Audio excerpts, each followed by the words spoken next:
What's up yan? Kumusta po at mga subscriber? Sana po yan sa maganda kayong palagayan pagdating po ng ating pag-notify po natin i-upload sa ating mahal na YouTube. Kumusta po kayo yan? Maraming salamat po sa walang sawa yung suporta dito sa ating munting backyard, sa ating munting channel yan. Share lang po tayo ito. Good vibes lang tayo mga kasamski niya. Ito po ay may share na naman tayo. Yan, siyempre share lang natin mga kalaman sa ating mga kapwa backyard, sa ating mga kapwa newbie dyan yan. Kumusta po kayo? Siyempre ang panahon natin ngayon ay siyempre pabago-bago, iinit, uulan, kaya minsan siyempre ang ating mga minamahal na alaga nagkakaroon po minsan na bisig, halaka at sipon. Yan, ano ba ating masishare sa ating mga manunood dyan na pwedeng gamitin muna isang araw lang, mawawala po ang tunog na yan. Yan po, share po natin yan. Disclaimer po, hindi po tayo nag-endorso ng anumang produkto. Ito po ay sinishare lang natin sa ating mga kapwa kabakyard, kanyubi dyan na pwede pong i-try kung gusto po nyo. Yan, ito po ang ating Primoxil 550 yan. Isang araw lang yan, isang bigay nyo po ito, mawawala pong tunog ng halak-halak na yan. Madali lang po gamitin ito at siyempre affordable pa. Pwede pong kahit saan pong mga poultry supply makakabili po tayo. Yan, Primoxil 550 po. Yan, pwede po natin gamitin sa pisik, halak, sipon. Wala po yan. Isang araw lang yan, mawawalan po yan. Yan. I-try nyo po kung gusto nyo po yan. Disclaimer po, hindi po tayo nag-ilot ng anumang produkto. Yan. Dito po sa ating backyard, ito po ay ginagamit natin. Ito po ang ginagamit natin ngayon. At siyempre, okay naman po kaya ating sinishare po sa inyo yan, diba? Bago natin i-share sa ating mga manonood, siyempre, tinatry natin, ginagamit po natin dito sa munting backyard. Yan. Ayan, kita nyo guys. Kumukulimlim na naman. Kanina po ay naglabas tayo. Linabas natin yung ating mga sa condominium, nasa ating mga scratch pin, linabas natin, ikinording natin. Umambo na naman. Ayan nga, bagong ligo tayo. Ayun ating uniform dito sa ating munting backyard. Basta linaban po natin. At tayo po ay naulanan kanina. Yan. Kaya napilitan tayong maligo. Ayan. At ayun, nandun na naman ang ating mga minamahal na alaga. Nandun na naman sa kanilang mga scratch pin guys. Yan. Nandun naman sa kanilang mga kondominium. Ayun si Hini nakadapo. Ayun ang sisiksik si Black Knight. Ang sisiksik. Baka akala meron na naman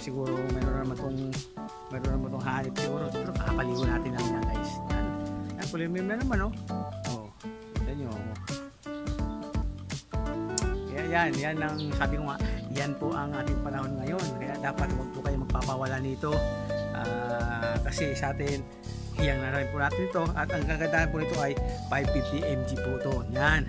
So sabihin, talagang sakto lang na maibigay natin sa kanila. Yan. Isang araw lang guys. Yan. Balikan nyo po ako. Pag tira nyo, balikan nyo po ako. Pag hindi nangyari po yan, binigay nyo ng umaga, binigay nyo ng hapon, kinabukasan, sigurado po, wala na pong tunog niyan. At siyempre po, bago kayo magbigay po nito, bago po kayo magbigay po kayo ito, bago kayo magbigay ng pakain po guys. Yan. Pero kahit na po ay nawala po ng 1 day na po, siyempre tuloy po 3 days straight, tuloy pa rin po ang bibigay natin para talaga pong mag-i-eskerdahan sila dyan sa ating munting backyard. Yan, di ba?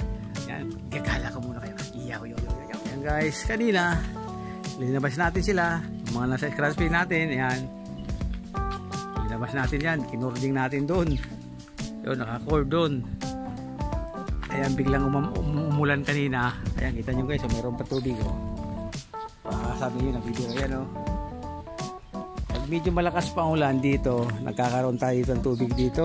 Kaya kita nyo, hindi ko lang po may tutok. Ayun, yung may scratch pin doon, tinambakan natin ng lupa sa gitna para tumaas yung level nung lupa doon sa loob ng scratch pin nila, para hindi naman abutan yung kanyang apakan ng tubig pagka umulan po dito sa ating munting backyard. Wala po kasi tayo dito palabas doon. Ayun, wala tayong drainage palabas doon, kaya pagka umulan na sunod-sunod na araw ay hirap sipsipin ng lupa yung tubig na sinasahod ng dito sa ating munting backyard. Tagal po, dyan tayo kumuha ng lupa, dyan ilalagay natin yun. Nakita nyo guys, tinaas natin guys, tinaas natin yung lupa para at least hindi agad sila abutan pagka medyo binaha dito sa ating munting backyard. Yan, ganyan lang guys, pagka kayo napansin nyo sa umaga naman, pansin nyo medyo matamlayan yung mga alaga, Tingnan nyo.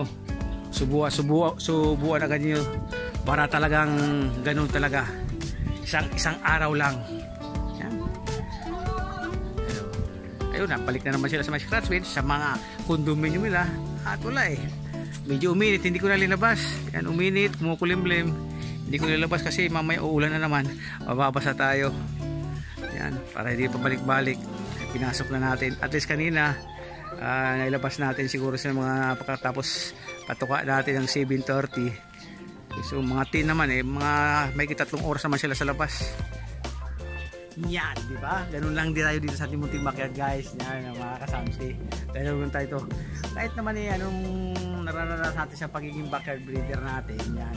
Smile pa rin. Good vibes lang tayo dito. Share lang tayo, ha? Good vibes lang tayo, guys, ha? Hindi ko po sinasaklawan yung pamamaraan. Ito po ay dito lang po ay nagagawa natin sa ating munting backyard.